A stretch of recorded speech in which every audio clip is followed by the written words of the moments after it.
Bismillahirrahmanirrahim. Ang paniniwala sa Allah, al-imanu billah.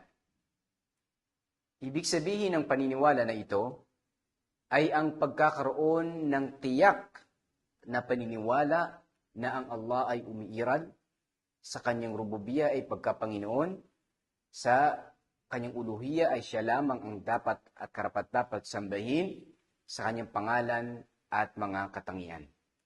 Ibig sabihin, 4 na bagay upang mapagtanto mo ang paniniwala sa Allah subhanahu wa ta'ala. Una, ay siya ay umiiral. At itong usapin na ito ay makukuha natin o mapagtatanto natin sa 2 bagay. Una, ay sa pamamagitan ng pagtingin at pagmumuni-muni sa kalikasan sa mga likha ng Allah subhanahu wa ta'ala. Ito ay palatandaan na mayroong manlilikha. Pangalawa ay sa pamamagitan ng mga dalil mula sa Quran. Katulad halimbawa ng sinabi ng Allah subhanahu wa ta'ala, am khuliqu min ghairi shay'in am humul khaliqun?